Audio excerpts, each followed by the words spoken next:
Judicial commission का इजलास, rules के ड्राफ्ट को हतमी शक्ल दे दी गई। नए ड्राफ्ट के तहत चीफ जस्टिस हाई कोर्ट और सुप्रीम कोर्ट के जजेस की तैनाती के लिए 3 नामों पर गौर होगा।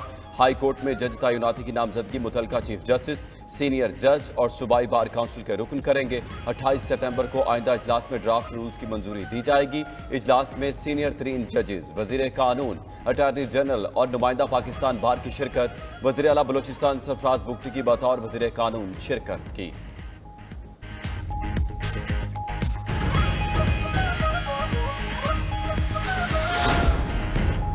क्या कल कौमी असम्बली में आईनी तरमीम पेश की जा रही है? विफाकी वज़रा के मुतज़ाद बयान, वज़ीर दिफा की हाँ, वज़ीर कानून की ना, नंबर पूरे हैं। कल कौमी असम्बली में आईनी तरमीम पेश करेंगे। ख्वाजा आसिफ का दावा, वज़ीर कानून आज़म नज़ीर तारड़ ने कहा हुकूमत कल कोई आईनी तरमीम नहीं ला रही।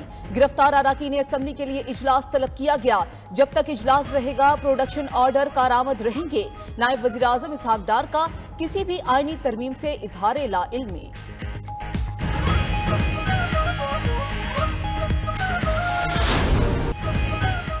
पार्लियामेंट हाउस से गिरफ्तार पीटीआई रहनुमाओं का 8 रोज का जिस्मानी रिमांड कालदम करार। इस्लामाबाद हाईकोर्ट के चीफ जस्टिस आमिर फारूक और जस्टिस समन रिफत इम्तियाज ने महफूज फैसला सुना दिया। अदालत ने MNAs को जुडिशल रिमांड पर जेल भेज दिया। दौरान समाअत चीफ जस्टिस इस्लामाबाद हाईकोर्ट ने रिमार्क्स में कहा, पार्लियामेंट तमाम इदारों की माँ है, क्या किसी इदारे का वक़ार बाकी नहीं रहने देना? कर क्या रहे हैं? आपने पार्लियामेंट में घुसकर मेंबरान को गिरफ्तार कर लिया। इस्लामाबाद पुलिस है या रजिया है जो गुंडों में फंस गई? 8 दिन का रिमांड क्यों दिया गया? 2 दिन का दे देते। मुकदमे में मज़हक़ाखेज़ किस्म के इल्ज़ामात हैं।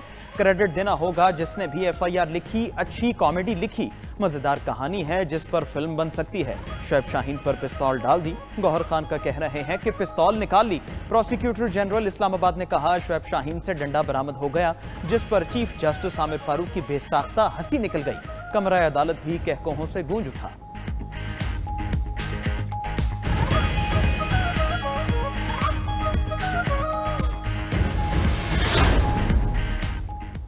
बानी PTI की फराहम करदा मुलाकातियों की लिस्ट पर अमल किया जाए। इस्लामाबाद हाई कोर्ट का सुप्रिंटेंडेंट अडयाला जेल को हुक्म। बानी PTI अपने दस्तखत के साथ अपने कोऑर्डिनेटर्स की लिस्ट अडयाला जेल हुकाम को देंगे। जस्टिस सरदार इजाज इसहाक खान ने बानी PTI की दरखास्त पर अहकामात जारी कर दिए। जज ने रिमार्क्स दिए कि गोरे ने स्टेट के अंदर स्टेट बनाई, कैदी की सियासी गुफ्तगू पर पाबंदी लगाई। हमने अभी भी उन रूल्स को बरकरार रखा हुआ है।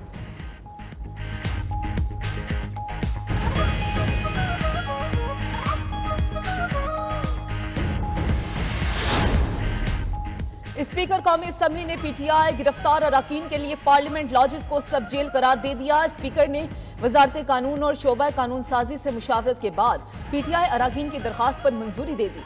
PTI अराकीन ने पार्लियामेंट लॉजेस को सब जेल करार देने के लिए दरखास्त दी थी।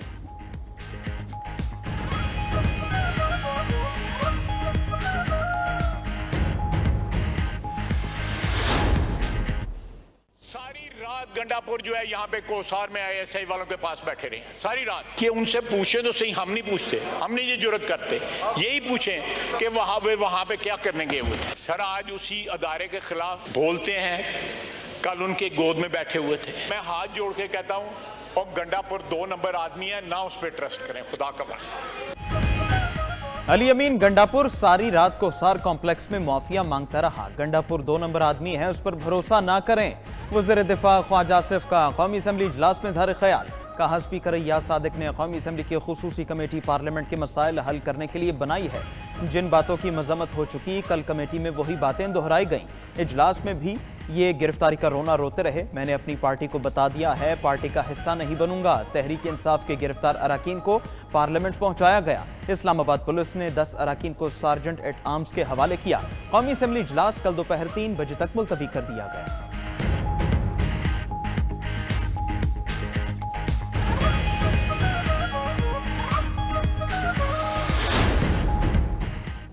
ख्वाजा आसिफ अपनी जबान ठीक कर लें। जब बोलो तो इतनी हिम्मत करो कि जवाब भी सुन लिया करो। चेयरमैन PTI बैरिस्टर गौहर ने कहा, हम दिल पर पत्थर रखकर पार्लियामेंट में बैठे हैं, हर जुल्म के बावजूद धरना दे रहे हैं, ना एहतजाज कर रहे हैं। हामिद रजा बोले, ख्वाजा आसिफ को पार्लियामेंट में फितना फैलाने का एजेंडा दिया गया है। उनकी जबान के शर से कोई बंदा अभी महफूज नहीं। लतीफ खोसा कहते हैं, पार्लियामेंट पर शब खून मारा गया। सिक्योरिटी एहलकारों को मुअत्तल करके पार्लियामेंट की इज्जत बहाल नहीं हो सकती। हुकूमती अरकान को भी नहीं मालूम कि क्या तरमीम लाई जा रही है।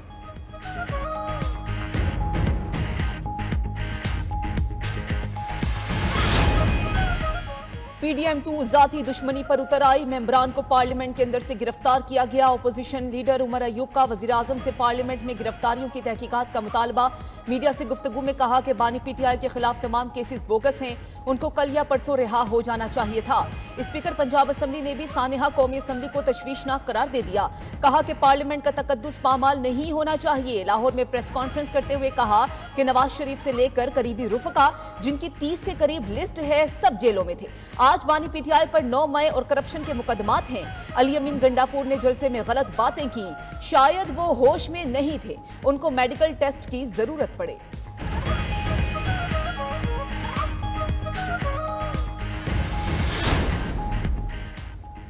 कौम की अजीम कुर्बानी से हासिल किया गया अमन हर कीमत पर बरकरार रखा जाएगा। Army chief general Syed Asim Munir का दहशतगर्दों के गठजोड़ को जामे तौर पर शिकस्त देने के आज़म का यादा।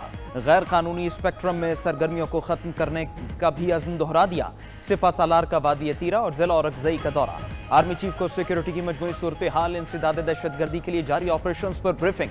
जमशुदा अजला में इस्तेहकाम यकीनी बनाने के लिए कसीरुल जहती इक़दामात पर भी ब्रीफ किया गया। आर्मी चीफ ने पाक फौज के अफसरान और जवानों के बुलंद हौसले और खतरात के खिलाफ मौसर जवाब देने की तैयारी को सराहा।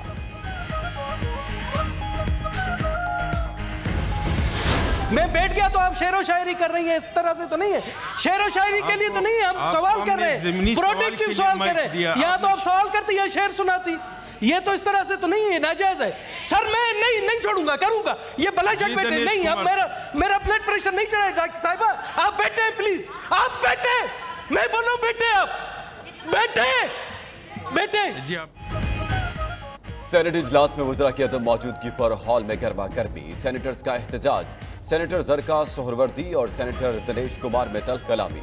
सेनेटर फैसल वावडा ने कहा फलक नाज सितराली माफी मांगे या रूल्स पर अमल करें, नहीं तो वॉकआउट करेंगे।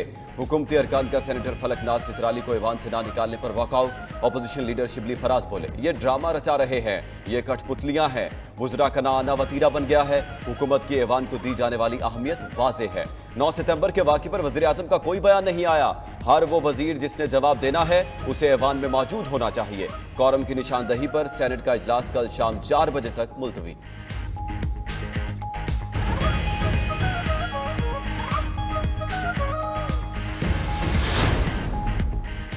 मौलाना फजलुर रहमान ने खैबर पख्तूनख्वा में गवर्नर राज का इम्कान रद्द कर दिया। कहा कि हालात ऐसे नहीं कि गवर्नर राज लगाना पड़े, ताहम अमन व अमान की सूरत हाल बेहतर नहीं। मौलाना ने अली अमीन गंडापुर की अफगानिस्तान से बराह रास्त बातचीत के बयान को जज्बाती रद्द अमल करार दे दिया। कहा हकीकत का इससे कोई ताल्लुक नहीं। आईनी तरमीम के लिए वोट से मुतालिक सवाल पर मौलाना फजलुर रहमान ने जवाब दिया कि इस्लाहात पर जो तजावीज़ दी हैं उनमें से कोई चीज़ आती है तो गौर किया जाएगा। कोई सूबा बराह रास्त किसी मुल्क से मुज़ाकरात नहीं कर सकता। सेनेटर इरफान सिद्दीकी का रद्द-ए-अमल। कहा उमूर खारजा का शोबा सूबाई नहीं विफाकी है। अली अमीन गंडापुर गलत रिवायात को जन्म दे रहे हैं। खारजा पॉलिसी बनाना सिर्फ विफाक का काम है। पाकिस्तान की खारजा पॉलिसी को मजाक बनाएंगे तो ये नाकाबिले बर्दाश्त है। अफगानिस्तान भी दफ्तर खारजा को एतमाद में लिए बगैर बात करेगा तो ये बड़ी खिलाफ वर्जी होगी।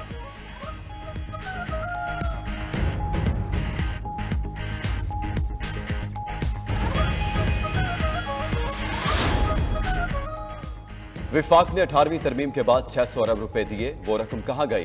गवर्नर खैबर पख्तूनख्वा सूबाई हुकूमत पर बरस पड़े। वज़ीर आला अपना जिला नहीं संभाल सकते तो सूबा क्या संभालेंगे? असेंबली इजलास बुलाकर इदारों के खिलाफ तकारीर की जाती हैं। अमन व अमान पर बहस के लिए इजलास नहीं बुलाया जाता। मुशीर इत्तलात खैबर पख्तूनख्वा ने मुल्क की बिगड़ती सूरत हाल पर तवज्जो दिला दी। कहा जाली हुकूमत ने मुल्क को इंतहाई नाजुक सूरत हाल में धकेल दिया है।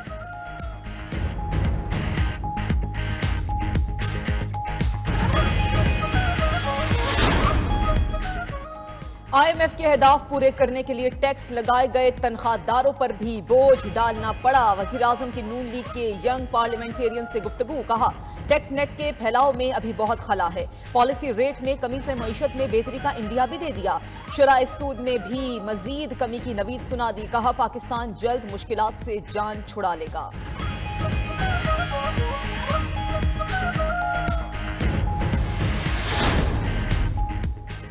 एशियाई तरक्याती बैंक ने पाकिस्तान के लिए $320 मिलियन की मंजूरी दे दी। रकम खैबर पख्तूनख्वा में सड़कों की बहाली के लिए इस्तेमाल होगी। एलामिया के मुताबिक देहाती इलाकों को आपस में मिलाने तमाम मौसमों में मौसमियाती सिक्योरिटी फराहम की जाएगी। 900 मील किलोमीटर की रोड्स देहाती इलाकों में बनाई जाएंगी। इन इलाकों को सैलाबों से तहफ़्फ़ुज़ दिया जाएगा।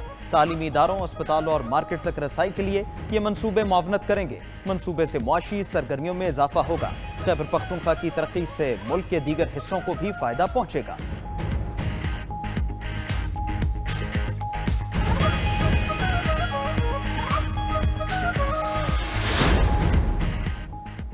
बांग्लादेश में पहली बार नेशनल प्रेस क्लब ढाका में बानी पाकिस्तान कायदे आज़म मोहम्मद अली जिन्नाह की 76वीं बरसी की तकरीब, उर्दू गीत और शायरी भी पढ़ी गई। मुकर्रिरीन ने कायदे आज़म की जिंदगी के मुख्तलिफ पहलुओं पर रोशनी डालते हुए कहा कि पाकिस्तान जिन्नाह के बगैर न बनता और पाकिस्तान ना होता तो बांग्लादेश भी ना होता।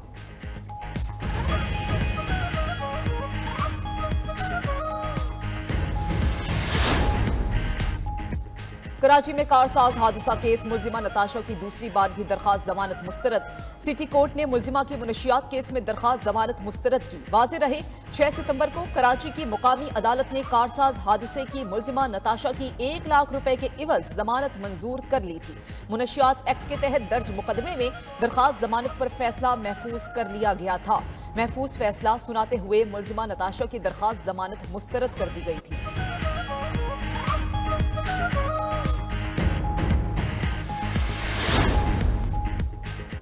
चुप ताजिए सख्त सिक्योरिटी में रवा दवा। कराची में निश्तर पार्क से चुप ताजिया का जुलूस सख्त सिक्योरिटी इंतजामात में निकाला गया। जुलूस रिवायती रास्तों से होता हुआ इमाम बारगाह हुसैनिया ईरानिया पहुंचेगा। जुलूस के अतराफ की सड़कों को कंटेनर्स लगाकर सील किया गया। ये जुलूस अयाम अज़ा के आखिरी रोज की मुनासबत से निकाले जाते हैं।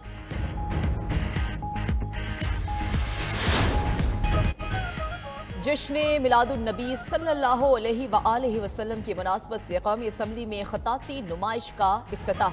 100 से ज़ायद फन पारे कौमी असम्बली बैंक्वेट हॉल में सजाए गए। कौमी असम्बली लाइब्रेरी का एक हिस्सा भी सीरतुन्नबी कुतुब के लिए मुख्तस किया गया।